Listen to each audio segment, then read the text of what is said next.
So my dad was a Border Patrol agent in Warroad, Minnesota. He retired 29 years as a Border Patrol agent. I joined the military. I was in the 219th Security Forces Squadron in Minot, North Dakota. So I was out there for 6 years. Then I transferred to the Fargo 119th Security Forces Squadron. And that's when so then while I was in that, I went to school. I graduated from NDSU with a criminal justice degree in 2016. While I was in my senior year of college, I met the time Sergeant Travis Stefanowitz, now Assistant Chief, at a career fair. And I talked to him quite a bit about what the Fargo Police Department had to offer, which sounded very appealing to somebody just graduating from college. He had reached out to me as I was friends with Officer Brad Cernick, who had just started at the police department, and got my contact information and sent me an email asking me to take the hiring test. And I was looking for a job at the time, so I took the test, passed, interviewed, the background check and everything, and then eventually got hired. In May 23rd, 2016, I then attended the North Dakota Law Enforcement Training Academy out in Bismarck in the summer of 2016. Then once I graduated from there, I started the PTO program on day shift. And then I graduated the PTO program in early January of 2017, where I then worked night shift for about 4.5 years, and then moved to days in March of 2021.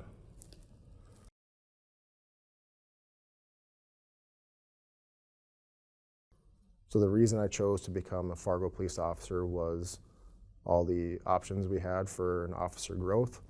And here, if you want to work patrol, investigations, be a school resource officer, be a SWAT team, bomb squad, there's a lot of different options that you can choose your own career path and how you want to advance throughout the department.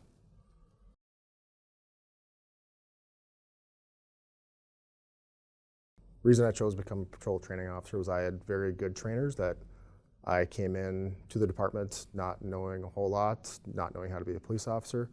They trained me how to respond to calls, how to be good backup, good secondary officers, good primary officer, and I wanted to give back to the new recruits that we have, and to teach them that way, because I want my backup coming to help me.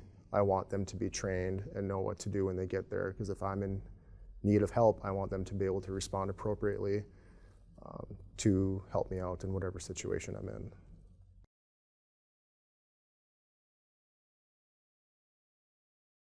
So you are essentially looking out for them. You want them to act the right way, do the right things for the right reasons. And for the most part, everybody does that, but you gotta steer them in like the correct direction in order to do that. You're responsible for that new officer. And you go on like a lot of calls together. There's like sometimes throughout the day you're going like call to call to call, but then sometimes you have some downtime in the car if nothing's going on, and that's when you get to know the person that you're riding with, because one day they're going to pass the training program and you're gonna like become friends with this person. I mean, it's happened before where I've trained people and now I'm friends with them after they're out of training. So you wanna just get that, figure out who they are, where they come from, but you also have a job to do. You're like their immediate supervisor, essentially.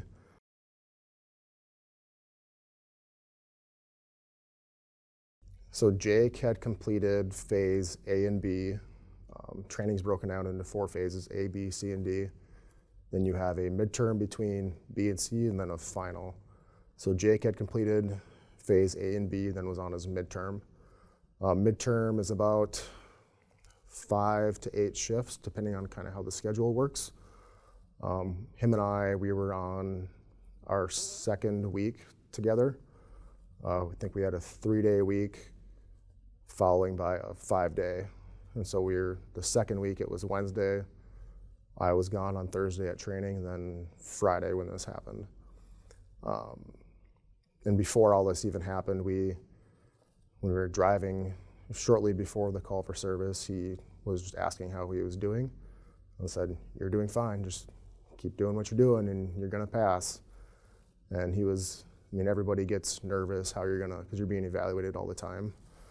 Obviously, we still do like teaching moments in there, like I'm not gonna let him fall on his face. But the point is me as the evaluator as a fresh set of eyes to see how he's doing, and zero concerns whatsoever. Like he was ready to move on into the later phases of training.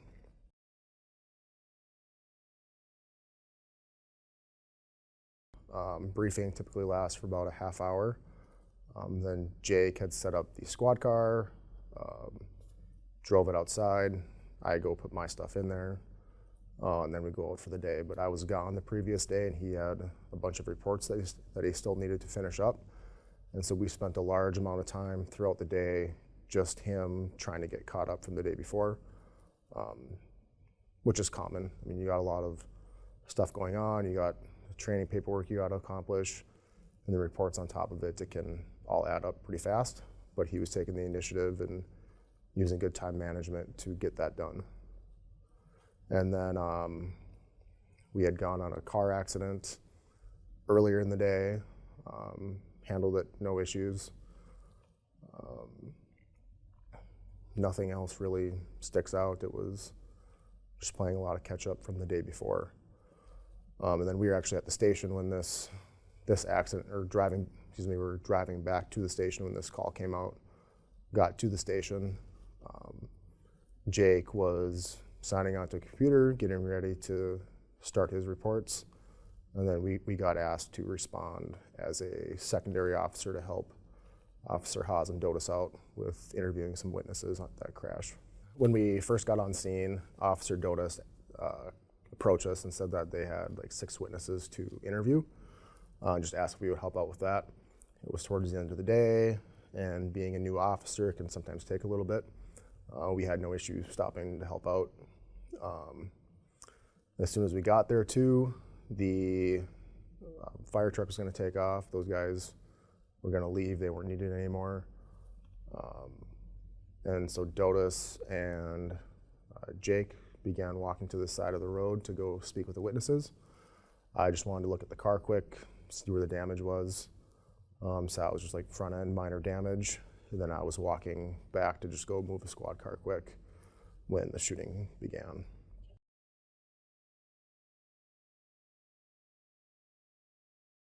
We go to these accidents every day, just very minor property. A lot of times at these accidents, we'll just have people exchange their information if it's very minor and no injuries. Nothing out of the ordinary at this accident. There was no indication there was any kind of threat. Nothing that would lead us to believe that we were in danger just by being out there. All right, so I looked at the front of the car, determined it was just a minor accident, but an airbag had gone off. They were going to have the vehicle towed. I then was going to walk back to our squad car as the fire truck was going to take off, just to help traffic control better.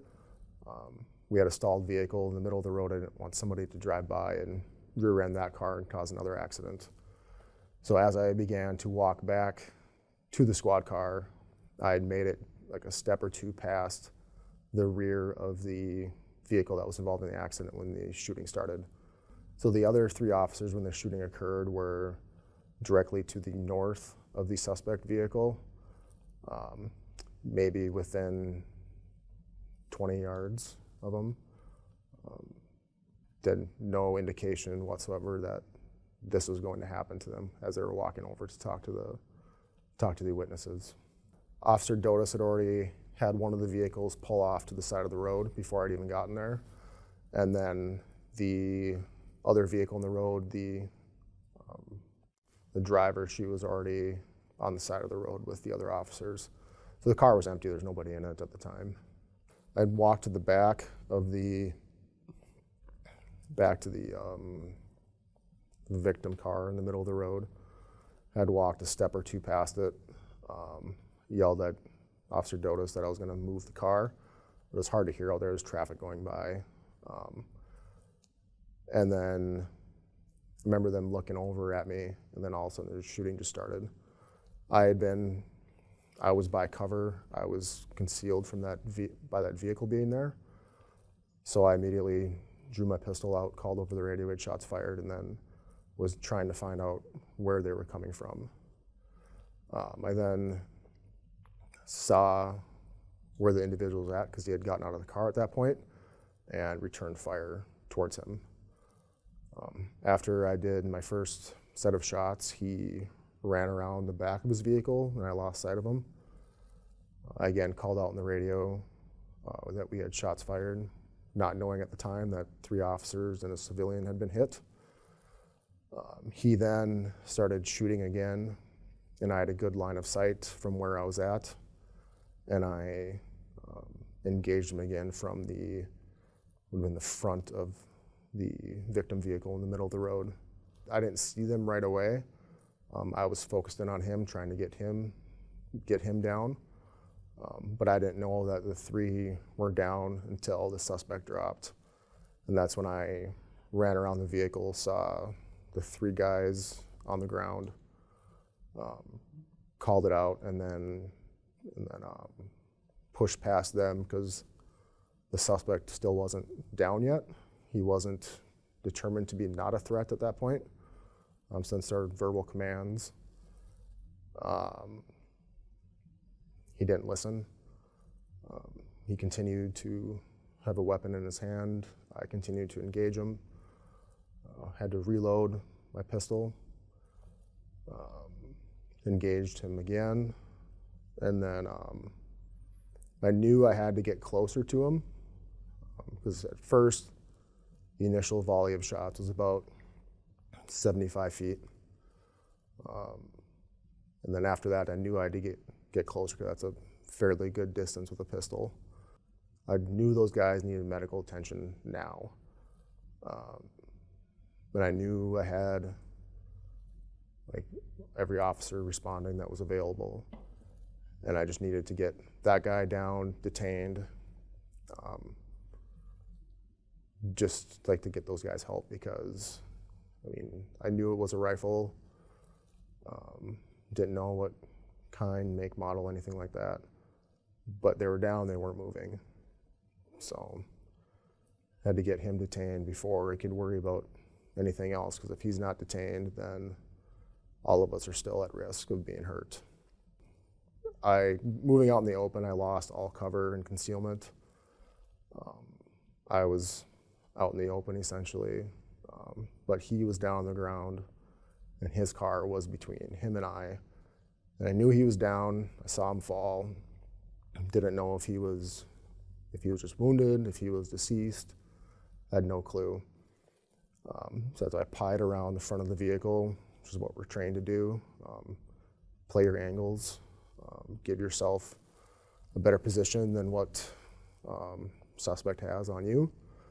I pied around, saw he was still moving, gave multiple commands to him to put his hands up, stop moving. He failed to listen. He sat up with a pistol in his hand. I again engaged him, ran out of ammo. I reloaded quick, got back into the fight, shot again till he dropped. However, I knew at that time he still wasn't deemed to not be a threat. That's when I pushed around the front of the car to get closer to him. I flanked around to the west side, which is what his upper torso was. I wasn't getting effective shots as his legs were towards me and not his upper body. That's when I pushed around to the west side, the trunk of his vehicle. He had a pistol in his hand, again re-engaged, and the threat stopped at that point. So Officer Mike Clower then had arrived on scene right after that, detained him in handcuffs, and then went and helped the other officers that were down.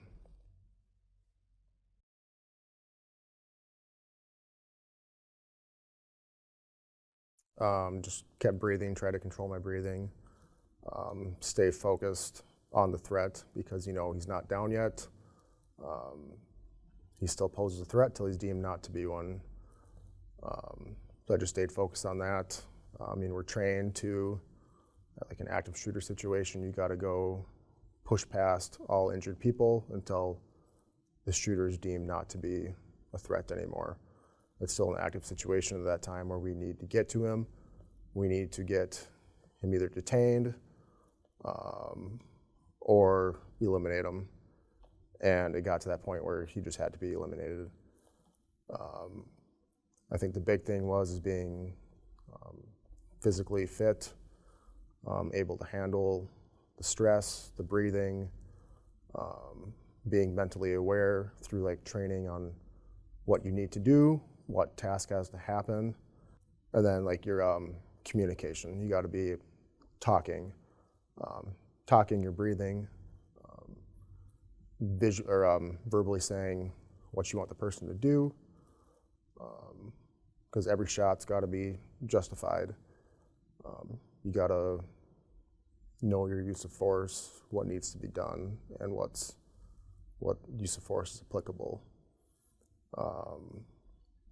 So that's big, and then being like mentally prepared for it. Like I said, like training scenarios, knowing what you can and cannot do. It's like your rules of engagement, essentially.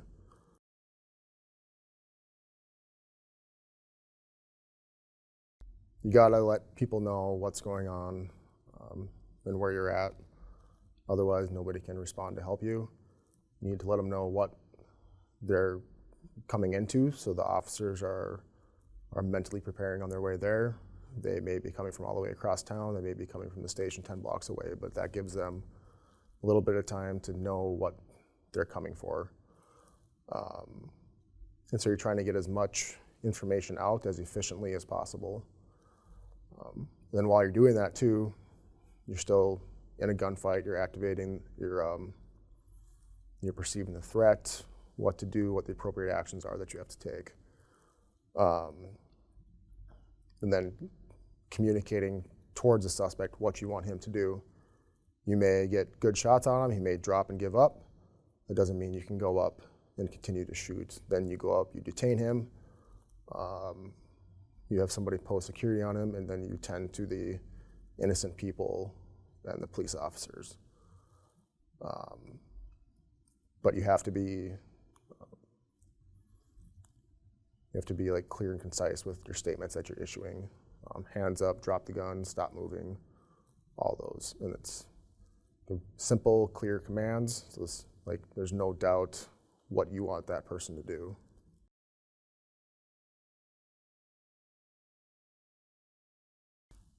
I needed help, and I needed it now. I needed officers, I needed medical personnel, and I knew we had multiple people down. I don't know what else is going on in the city, but everybody that's available, I need help and I need it now.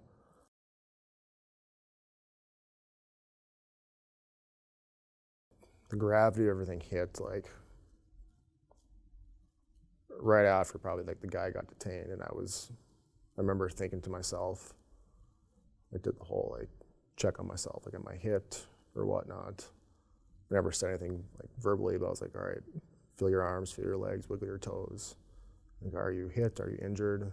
And I wasn't, luckily.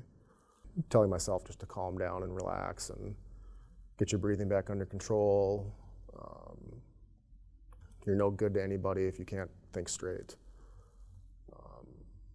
And you gotta be able to talk, communicate, tell everybody what's going on, so responding people can help you out. But it was like right away, I was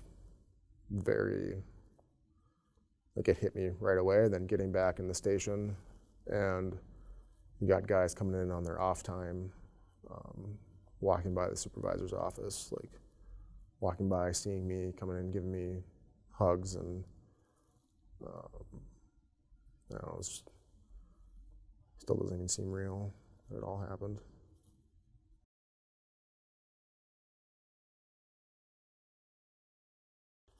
This was wearing my Apple Watch at the time, and I knew my heart rate got up there, and just my own curiosity, I looked back at it. I got up to, I think, 169 beats per minute from going from probably like 80 beats to jumping up 110 in the span of a couple minutes.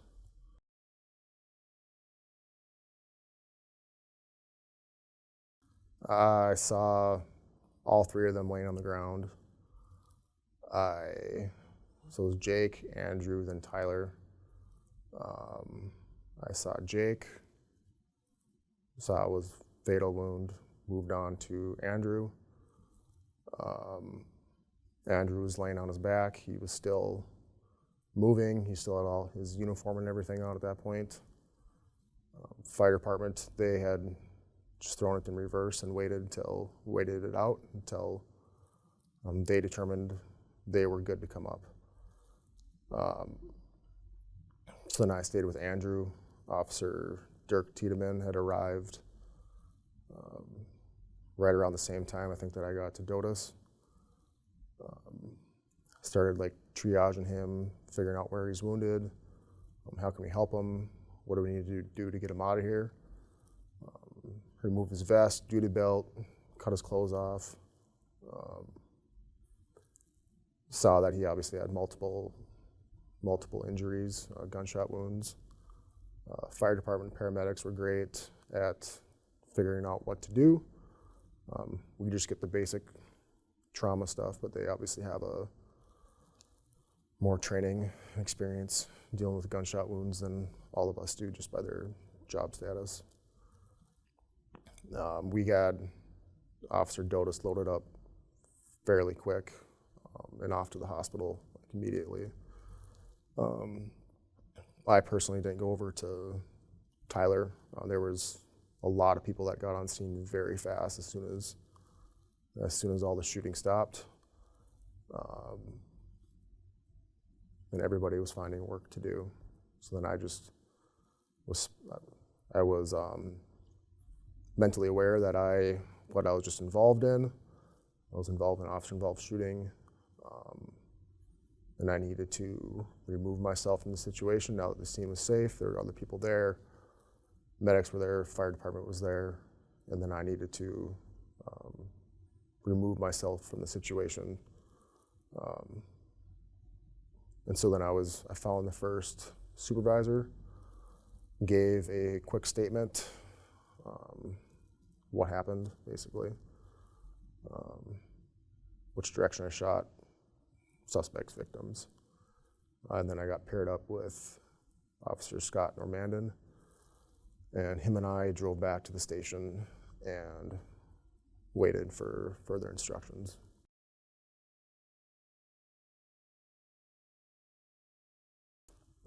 Stay with us, stay awake.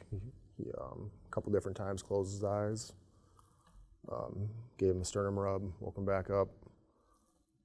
He was obviously in quite a bit of pain and was trying to roll around, get on his side. But we needed to focus on his wounds and just told him to each had a hand, we're holding on to him. Then had a medic get there right away. And then it's a lot of just stay with us, trying to keep focused on us. He's always trained, like, don't let him fall asleep. I knew his wounds were not good. He wasn't bleeding a lot. He had a lot of internal damage. And he needed to get to the hospital now. So as soon as he got loaded up, he was first to get out of there.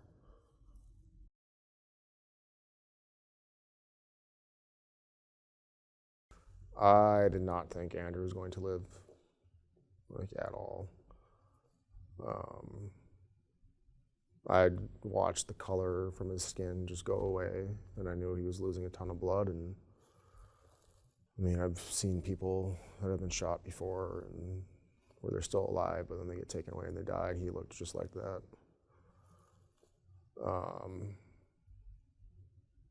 I went home and like fell asleep on the couch and just woke up to a text message on my phone from Brad Cernick, and he said, "Hey, I'm outside your house right now." And walked outside and just talked to him and asked how Dotus was doing, and he's like, "Yeah, he went into surgery and he's doing good." And I was like, so like obviously it was still serious, but it was like very happy to, like relieving to hear that, because I thought for sure he was going to tell me that he like didn't make it.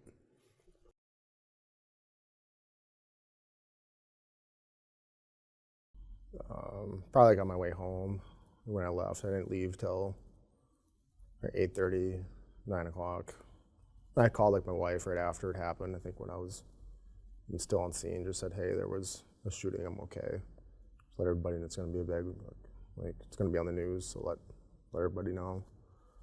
And I called my dad too and told him like, "Hey, there was just a shooting, but I'm okay."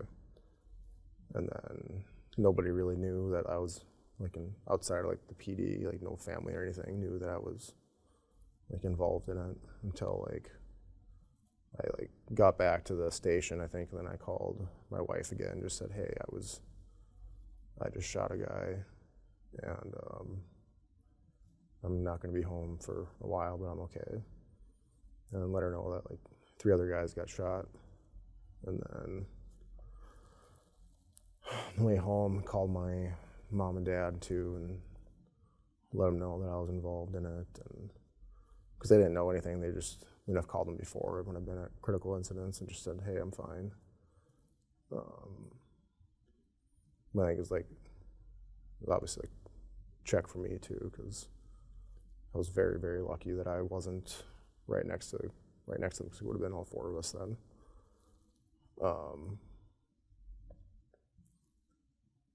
But yeah, I think for them knowing that it could have been like a lot worse. And like I wasn't hurt physically or anything.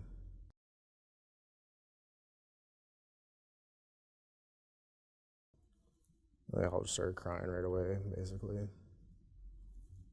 I didn't really say too much. I just kind of told them what happened, and I'm just thankful that I was okay.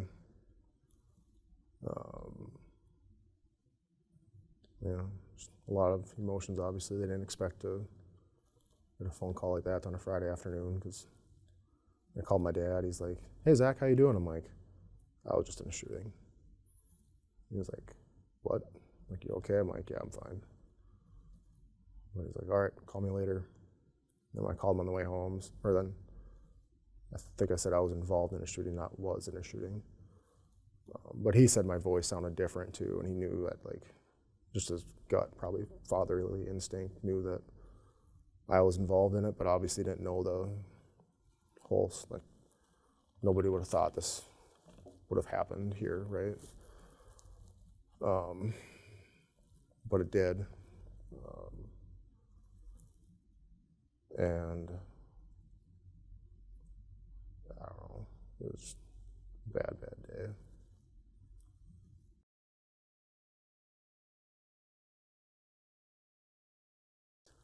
It's definitely like reality like sets in, because I mean you don't ever know like what your destiny is, what's going to happen. I mean, you're going to a minor property crash, and this shooting happens, where I've gone to hundreds of them before and nothing happens. It's get your information, leave, on to the next call, or go type the report, go home for the day. But then this happens, and it's like a big reality check you take every day for make the most of it. I don't know, just puts everything in perspective that like Jeff and Amy don't have their son to call anymore.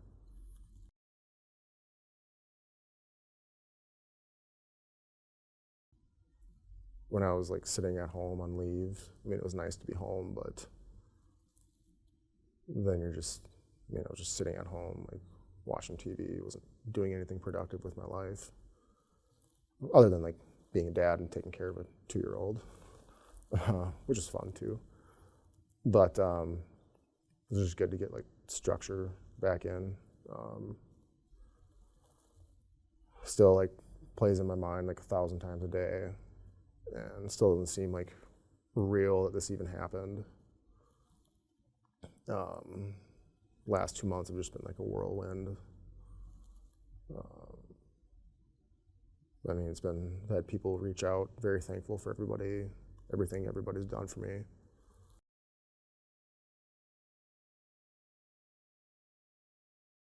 It's to be grateful every day. I realize how close I was to like getting shot, not making it back. And I didn't get I wasn't wounded or anything like Andrew, Jake, and Ty, right? But it was still like, you never think you're gonna be in a situation like that. Something so unexpected. But Zach at noon on Friday, July 14th, I was getting ready to go on vacation the following week and was helping Jake get through his midterm. I had paperwork to do myself for it. Just get everything done. Where now, like today, it's like, how do you say it? Like, I don't know. I think the big thing is just to be grateful for what you got, and found myself being more patient now too. Not that I was ever impatient before, but you go on like being back to work, like say I've been to car accidents since then, where I've been to hundreds of car accidents before, but this might be this person's first accident. I think I've done a better job of like explaining stuff to them, like why we need certain information and whatnot.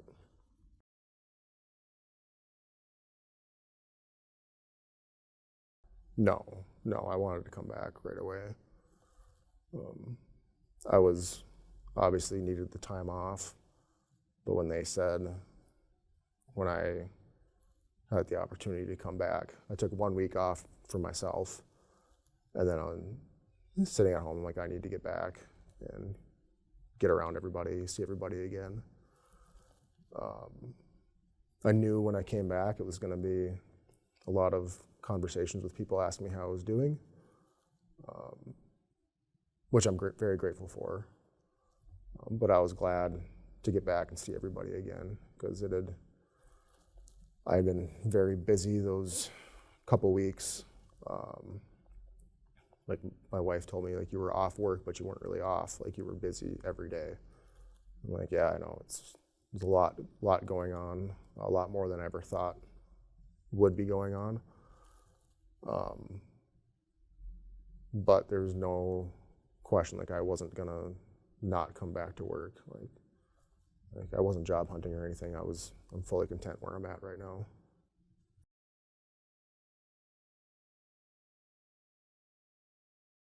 You look at other shootings that have happened, whether it's like in other states, other parts of the country, whatever, and try to learn from them. How would you react? How would you perform? Would you do it the same? Would you do it better? Would you do it worse? And then this happens, and you go into fight or flight mode, and luckily I chose fight versus flight.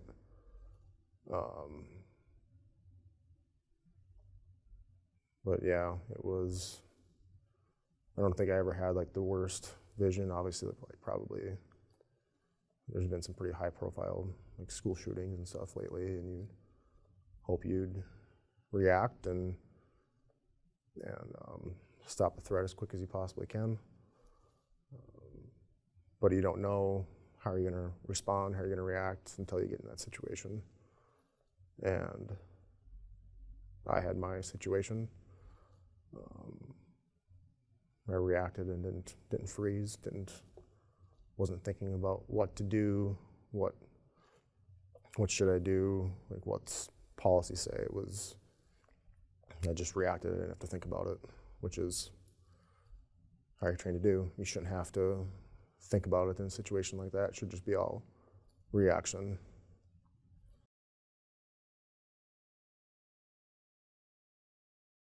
But it just reinforces the fact of why you train, why you shoot till you run out of ammo and you reload, so that when you're doing it real life, it's just, you don't even have to think about it, you react. Remember, I ran dry, didn't even cross my mind. You put cover between you and the suspect, reload, and get back into it. And that was like the same, like in the military too. Like you shoot 5 rounds, reload, shoot 5 more, or whatever combination you have. But yeah, it just shows why you practice. Because you hopefully practice and you never have the game, but, and I guess we like refer towards sports, right? But this happened and like I performed how I was trained to do, which I feel like anybody else would have done the same thing.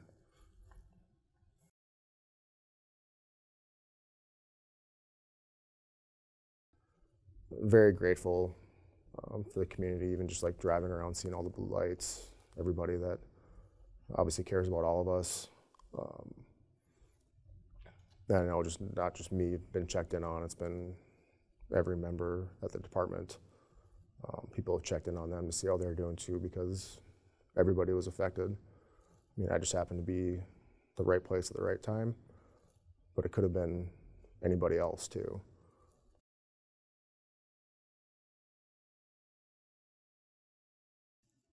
You know, I'm just grateful that I was in like the right place to do what I needed to, right place, right time, to do what was needed to be done, because I've said it before, I was very, very lucky how things panned out for me personally. The suspect, I don't think, ever saw me, didn't know where I was, didn't know where he was getting shot at from. And I was just able to, like I said before, just react and eliminate him before he had the chance to hurt anybody else. Which I think, like you put another unit gets sent there, they do the same thing, right? But I was just, like I said, right place, right time. And if I'm standing next to those 3 other guys, I'm in the hospital too, or you know, I don't make it. I don't know what would have happened. I played the what if game, and it's not a good road to go down.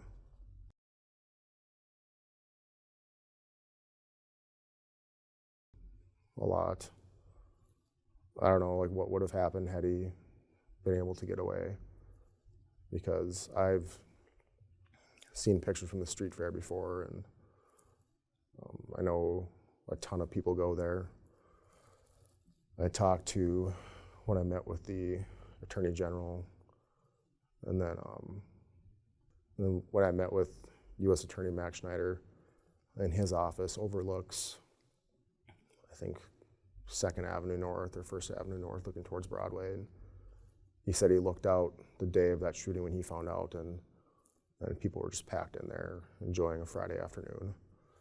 And had he gone there, gotten all 4 of us, you send every officer in the city, in the metro, to 800 block 25th Street, and then he goes downtown and starts shooting with that binary trigger, and there would have been tons of casualties. Whether wounded, deceased, it would have been horrible. And same if he goes out to the fairgrounds and does the same thing, it would have been a disaster.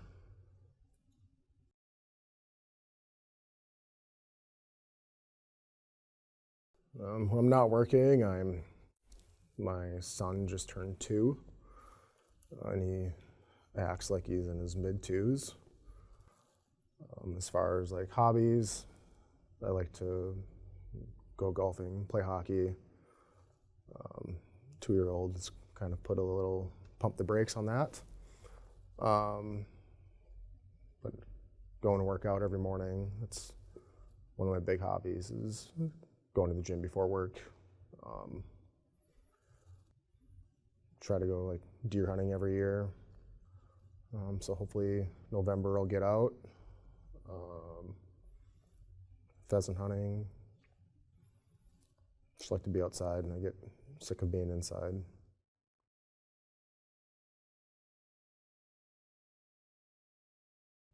Yep, that's outstanding that we've got candidates like that they don't even bat an eye. Like, they know what the job entails, and they still completed their academy. They're all out on PTO program right now, whether they're on days, evenings, nights, trying to learn the job so they can be one of us, be a full-time officer. Yeah, they had the out if they wanted it, and none of them took it, which is just remarkable. Because they're brand new to this. If they would have seen, when they obviously saw what happened, and if we've had people that have worked here in the past where they realized, hey, this isn't for me, and that's okay. It's not for everybody, right? If you want to go do a different career, you try it out, it's not for you, okay, you gave a shot, no hard feelings, right? But they're all out there now learning to be police officers. So it's great. I'm happy for all of them.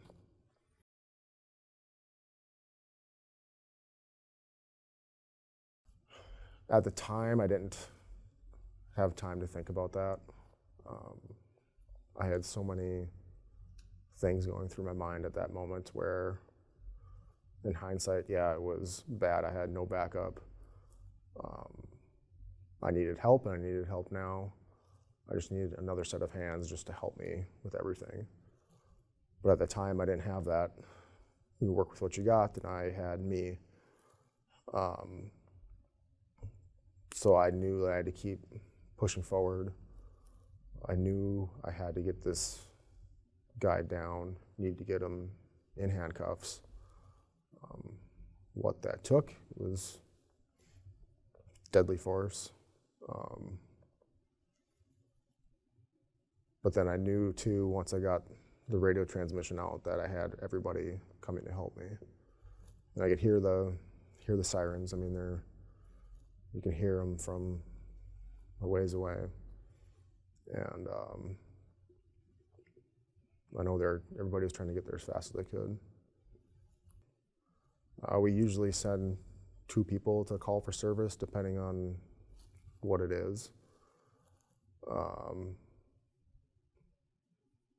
But that day, I mean, there was 4 of us there, and then it went from 4 to 1 real quick.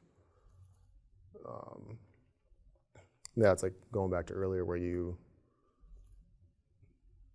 don't have time to like think about it, you just got to react. And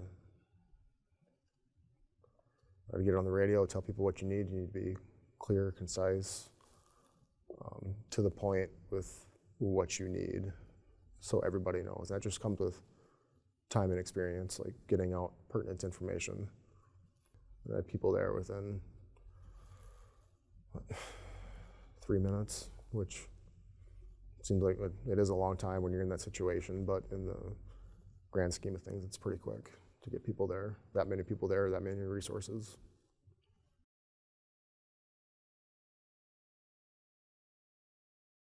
Yeah, definitely.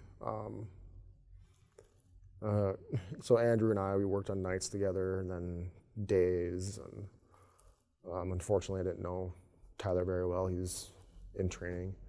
And we always talked about how we need to hang out outside of work. Work together every day, know everything about him, but you go home with your wife, go home to your kid, and then see you in 14 hours. That's definitely changed. All of our wives have gotten to know each other now. It's definitely different. You get that bond now with them because we were there. A lot of people were there. A lot of people responded. Obviously, we're close with everybody. But to be there, knowing that it was just it was 4 of us there, and it's definitely different now. So I've had the opportunity now to meet them a couple times. Very wonderful family. Was at the Bison game with them last Saturday, and got to go out in the field with them too, and when Jake was recognized, and then just kind of got to hang out and talk with him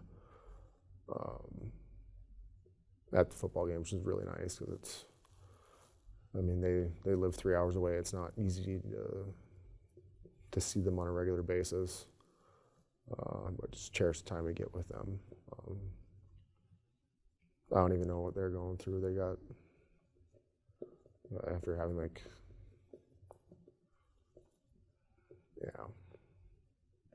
I just can't imagine having a kid and then having that happen to them.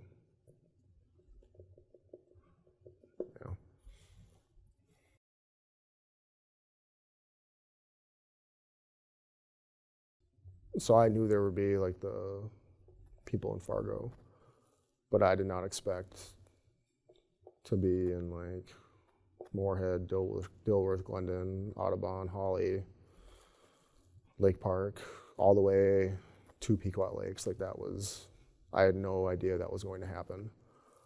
It was very quiet going through the cities, every little city on the bus. It was just soaking it all up, and did not imagine that it would be like that. And then Nation, you got the U.S. Attorney General come to town to talk to us that were involved. Never would have expected that to happen.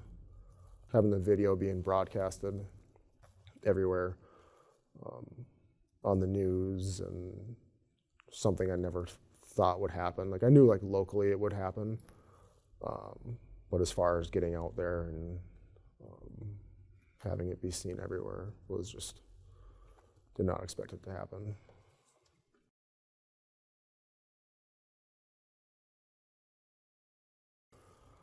Like I said earlier, I very grateful, would have not expected anything like this. There's been shootings before in Fargo where an officer's not hit or anything, and it's hot news for a week, and then it's every once in a while, as the investigation continues, more stuff comes out, but I would not expect this. It's very humbling to know that many people care about you. Because I would have never, we never planned for this to happen, right? But to know I have people from high school that I haven't talked to in 15 years reach out just to see how you're doing. Friends on Facebook, Instagram that I never talked to that send me messages, hey, hope you're doing well. Just never would have thought that would happen.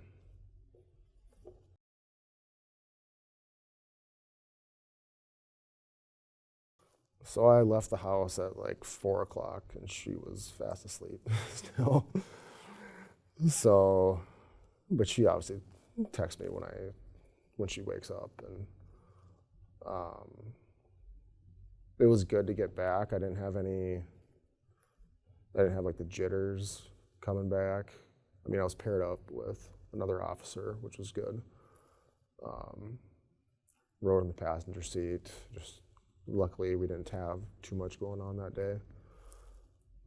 But it was good to get back and like knock the dust off. And after like the first call for service, I was like, all right, I'm back. Like, obviously it's still a lot going on in your mind, but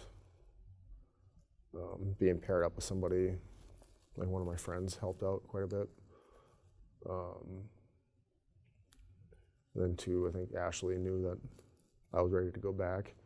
She wasn't ready for me to go back, but like I told her, it's like I gotta like rip off the Band-Aid, and because she wanted me to stay on desk duty till after the baby was born, and I'm like, I'm not going 6 months without working, so I went back.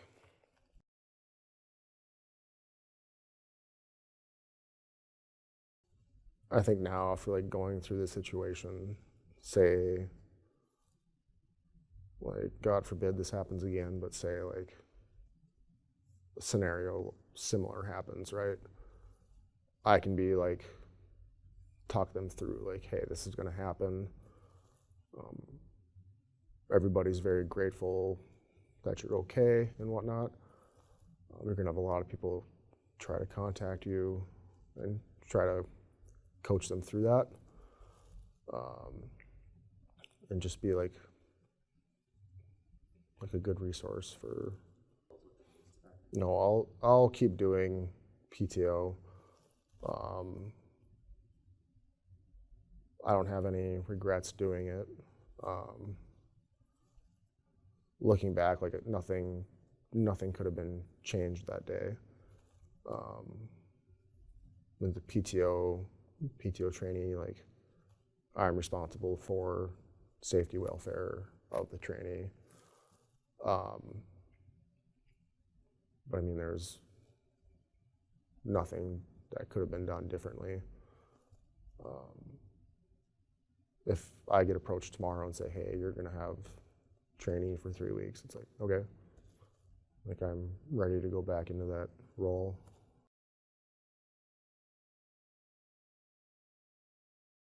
I wanna put in for sergeant after this incident, just to be a leader for all the other officers out on the street. When you're in that position, you are the point of contact. When they have a question, they contact you. If a supervisor is needed, and I feel like throughout training experience, whatnot, I have a pretty good understanding on how to answer a majority of questions that will arise from being in that position. You have to have a good understanding of how the department works, what goes on, but getting into that position too, there's a lot that you have to learn that I as a patrol officer don't see. So then as a sergeant too, you're a mentor and a leader to the patrol officers that are out on the street. You need to be able to give quick and clear answers during particular situations. One of my sergeants that I've had in the past, you'd call him, he had an answer for you right now. And somebody I look up to still. And if he didn't have an answer for you, he would get back to you and be like, I'll let you know. And that's about building those resources to know who to contact, to find out what you need to know.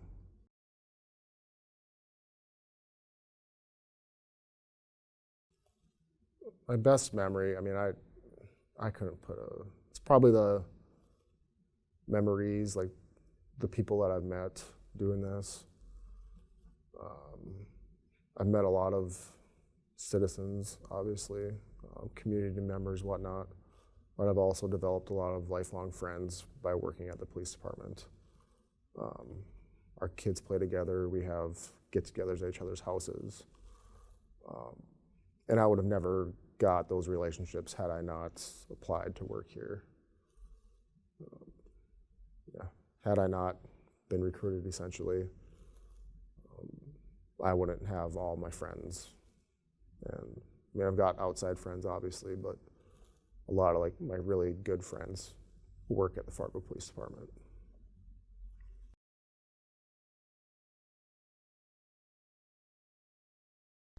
Tell them just to try it out.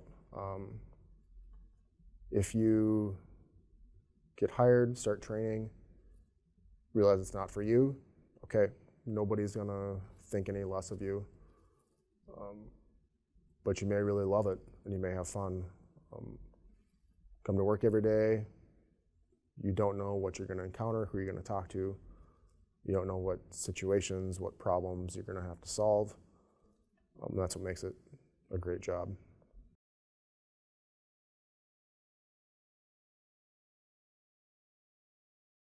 Probably Jake's family dealing with the loss of him. I just, after having like a son, I just can't even imagine. And then then Winter losing her fiance too. It's like, I don't know what I would have done if I'd been in that situation. I don't know, it's horrible.